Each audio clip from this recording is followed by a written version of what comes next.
Hello, I'm Karthike, a cloud support engineer here at the AWS office in Hyderabad. Today I'm going to show you how to use an Amazon Elastic Compute Cloud instance as a bastion or jump host to connect to a private Amazon Relational Database Service DB instance from your local machine. Let's get started. There are two ways that you can connect to an RDS DB instance using an Amazon EC2 instance as a bastion host. First, I'll show you how to connect to the DB instance using a bastion host in a public subnet. Let's start by launching the EC2 instance. From the AWS Management Console, navigate to the Amazon EC2 console, choose Launch Instance. We'll name the EC2 instance and then select an Amazon Machine Image AMI. For this demonstration, I am choosing Amazon Linux 2023. Next, select your instance type and choose your key pair. For the network settings, choose Edit and make sure that you select the same virtual private cloud where your RDS instance is located. In this case, I am selecting the default VPC because that's where my RDS instance is. For the subnet, select a public subnet within your VPC. Next, for the security settings, choose Create Security Group and name the security group. Then, for security group rule, choose Custom TCP rule. Set the protocol to TCP, port range to 22 for SSH. And for the source, select MyIP to use your local machine's public IP address. After you configure your storage settings, choose Launch Instance. Now, let's configure the security group for our RDS instance. Navigate to the Aurora and RDS console and then choose Databases on the navigation pane. Select your RDS instance or create one if you don't have a DB instance yet. Choose the Connectivity and Security tab and then under Security, select the VPC Security Group link. Choose your security group, choose Actions and then Edit Inbound Rules. Choose Add Rule to add a new rule. Select Custom TCP rule. Set the protocol to TCP and then enter port 3306 because we are using RDS MySQL. For the source, enter your EC2 Bastion instance private IP address.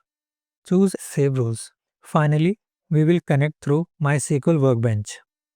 Open MySQL Workbench on your local machine and create a new connection. Select Standard TCP IP over SSH as your connection method. Enter your Bastion host public IP address as the SSH host name and keep the port as 22.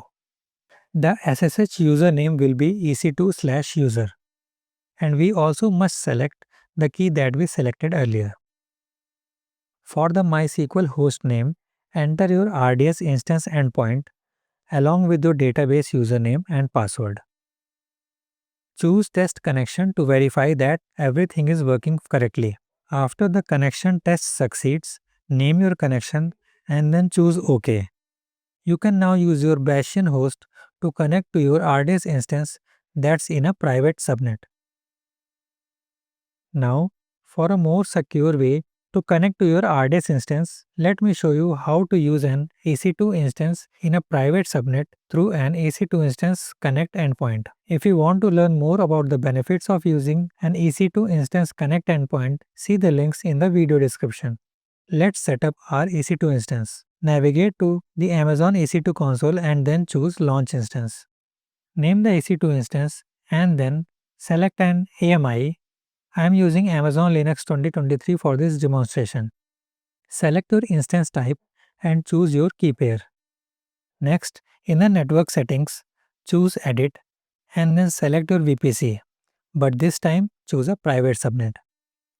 For the security group settings, choose Create Security Group. Name the security group as EC2 Private and then add a rule. Choose Custom TCP rule. Set it to TCP protocol and select port 22 for SSH and then select your IP address as the source. After you configure storage settings, choose Launch Instance. Next, let's configure the RDS security group. Navigate to the Aurora and RDS console and choose Databases. Select your RDS instance and then choose the Connectivity and Security tab. Under Security, locate the VPC Security Groups link. Select the security group, choose Actions, and then choose Edit Inbound Rules. Add a new rule. Select Custom TCP rule with the TCP protocol and port as 3306 for MySQL. And then enter your EC2 Bastion instance's private IP address as the source. Choose Save Rules. Now, we will create an EC2 Instance Connect endpoint.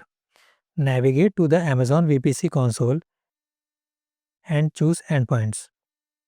Choose Create Endpoint and then name the endpoint. Choose EC2 Instance Connect Endpoint as the service category and select your VPC. For security groups, select the one that's associated with your Bastion instance and then select the private subnet. Choose Create Endpoint and wait for the endpoint to become available. After the endpoint is available, we must configure the security group. We will add a self-referencing inbound rule to the security group that's attached to both the Bastion host and the endpoint so that the endpoint can communicate with the EC2 instance through SSH connections. Navigate to the security group settings, select the security group, and then add an inbound rule. Set type to custom TCP, set port range to 22, and source to the same security group ID. Choose Save Rules. Finally, let's connect to the RDS DB instance. Open a terminal on your local machine and run the following command. Open a new terminal and run following command to create an SSH tunnel. Finally, run this command to connect to your RDS instance. Note that you must set up a NAT gateway in your public subnet for internet connectivity. So now you know how to use an EC2 instance as a Bastion or jump host to connect to a private RDS DB instance from your local machine. Thanks for watching and happy cloud computing from all of us here at AWS.